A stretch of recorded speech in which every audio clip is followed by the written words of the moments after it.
E aí, pessoal, bem-vindos ao canal Civilização Brasileira. Hoje eu vou ler e comentar Monções, do Sérgio Buarque de Holanda.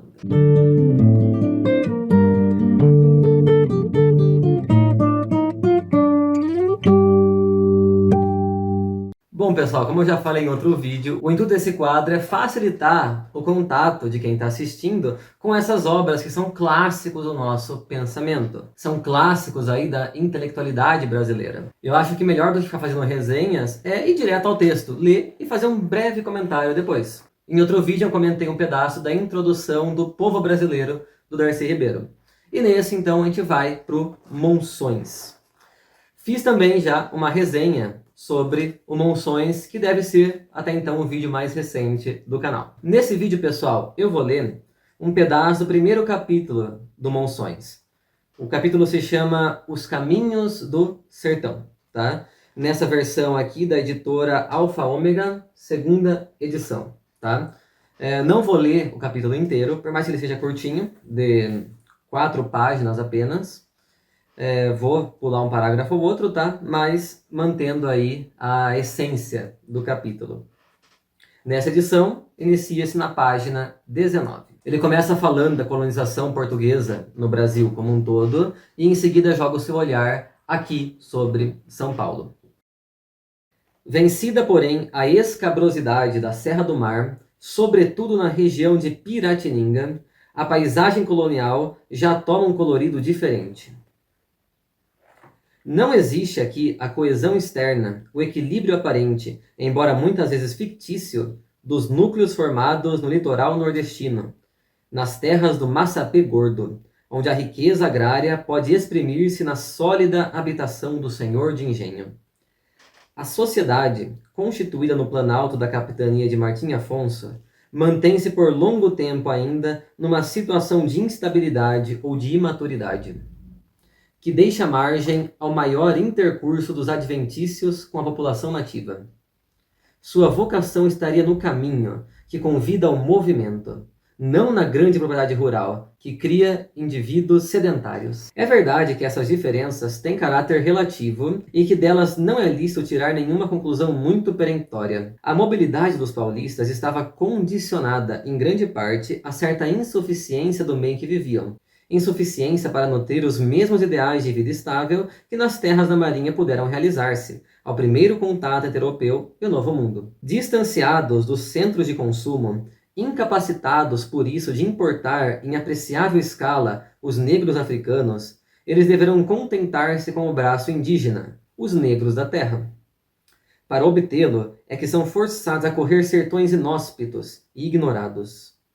Em toda parte é idêntico o objetivo dos colonos portugueses. Diverge unicamente, ditado por circunstâncias locais, o compasso que, num e noutro caso, dirige a marcha para esse objetivo. Mas a lentidão com que no Planalto Paulista se vão impor costumes, técnicas ou tradições vindos da metrópole, é sabido que em São Paulo a própria língua portuguesa só suplantou inteiramente a geral, da terra, durante o século XVIII. Terá profundas consequências. Desenvolvendo-se com mais liberdade e abandono do que em outras capitanias, a ação colonizadora realiza-se aqui por um processo de contínua adaptação a condições específicas do ambiente americano. Por isso mesmo, não se enrija logo em formas inflexíveis. Retrocede, ao contrário, a padrões rudes e primitivos, espécie de tributo exigido para um melhor conhecimento e para a posse final da terra. Só muito aos poucos, embora com extraordinária consistência, consegue o europeu implantar num país estranho algumas formas de vida que já lhe eram familiares no velho mundo. Com a consistência do couro, não a do ferro ou do bronze, dobrando-se, ajustando-se, amoldando-se a todas as asperezas do meio. É inevitável que nesse processo de adaptação, o indígena se torne seu principal iniciador e guia. Ao contato dele, os colonos, atraídos para um sertão cheio de promessas, abandonam ao cabo todas as comodidades da vida civilizada. O simples recurso às rudes vias de comunicação abertas pelos naturais do país já exige uma penosa aprendizagem, que servirá por si só para reagir sobre os hábitos do europeu e de seus descendentes mais próximos. A capacidade de resistir longamente à fome, à sede, ao cansaço, o senso topográfico levado a extremos, a familiaridade quase instintiva com a natureza agreste, sobretudo com seus produtos medicinais ou comestíveis, são algumas das imposições feitas aos caminhantes nessas veredas estreitas e rudimentares. Delas aprende o sertanista a abandonar o uso de calçados, a caminhar em fila índia, a só contar com as próprias forças durante o trajeto. Salvo na proximidade imediata das maiores povoações, nenhum progresso fundamental será possível antes que se generalize o emprego de cavalares ou muares para extensos percursos. Nada indica que os trabalhos de reparo e conservação das estradas mais importantes, trabalhos feitos, a princípio, de mão comum pelos moradores e quase só até onde chega o poder efetivo das câmaras municipais, pudesse modificar apreciavelmente a fisionomia e o caráter próprio desses caminhos. Sóbrios, tenazes, afeitos à fadiga, os devassadores do sertão não teriam, nesse ponto, exigências profundas que fossem estímulo ao progresso. Alguns, os mais respeitados, fazem-se transportar em redes, carregados pelos índios. Esse modelo de veículo seria pouco usual longe dos sítios habitados, onde se apagavam os derradeiros vestígios da vida civil. E se chegou a ser usado por algum cabo de bandeira durante as extensas jornadas, através de terras desconhecidas, como fazem crer vários depoimentos, é lícito supor que, quando não servissem apenas para alívio dos enfermos e achacosos, fosse um modo de afirmar ostensivamente a própria superioridade ou dignidade. O mais frequente, porém, era depender cada um de si mesmo e dos ardis que pode inspirar a prática de um mundo hostil. A energia física, necessária a muitos desses empreendimentos, dispensava de ordinário qualquer ajuda, a não ser em face de obstáculos mais poderosos. Assim, diante dos rios maiores, rios de canoa, como se chamavam, era forçoso interromper a marcha a pé. E também não faltavam ocasiões em que os rios, deixando de significar um estorvo para o caminhante, se transformavam eles próprios em caminhos, os caminhos que andam. Embora não constituíssem, ao menos de início, a via mais habitual de penetração do continente, desempenhariam, ao cabo, um papel que não foi simplesmente acessório. Olha, pessoal, eu acho que qualquer comentário que eu faça corre o risco de estragar essa leitura maravilhosa. Mas é forçoso ressaltar uma coisinha ou outra. Nessas poucas palavras, o Serjão, ele mostra como o português, aqui em São Paulo, se adaptou completamente às condições do meio. Essa adaptação ela não foi espontânea, essa adaptação ela foi imposta pelo meio.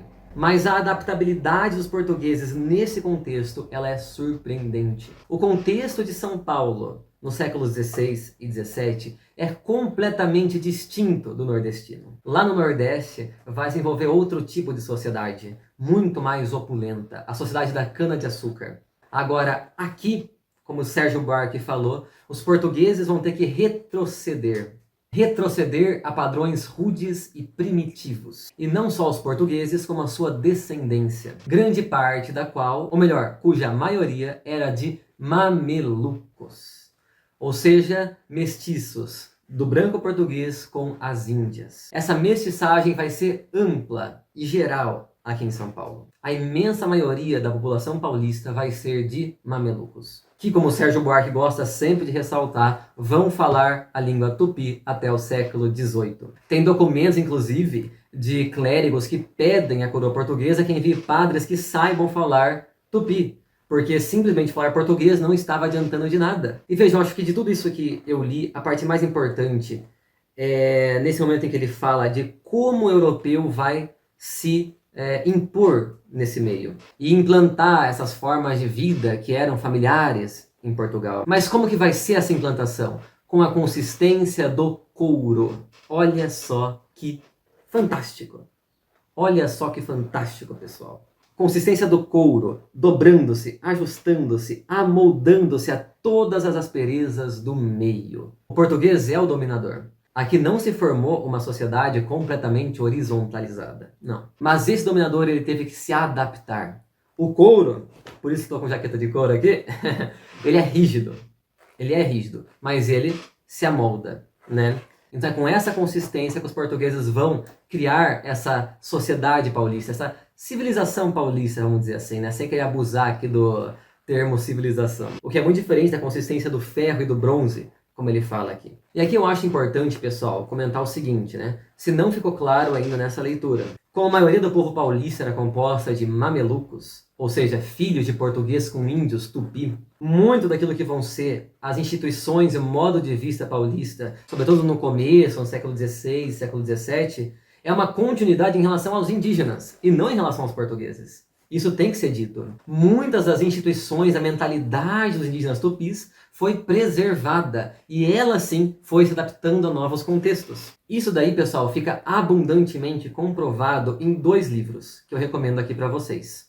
Um é o Negros da Terra, do John Monteiro, e o outro se chama De Cunhã a Mameluca, do João Azevedo Fernandes. Os dois eu encontrei em PDF, inclusive eu até imprimi, ó. Esse daqui é o do John Monteiro. Nesses 2 livros, os autores mostram como se prolongaram vários elementos das sociedades indígenas tupis. Então, para quem se interessa pela temática da mestiçagem, estudar a sociedade paulista do século XVI, XVII, XVIII é um prato cheio. Tanto que eu fiz da sociedade paulista, né, da São Paulo colonial, o meu objeto de estudo principal. Bom, por hoje é isso. Espero que vocês tenham gostado desse vídeo. Se você gostou, se inscreva no canal, comente, dê um joinha, compartilhe, recomende outros livros para que eu possa ler e comentar aqui com vocês. Beleza? Até a próxima, pessoal!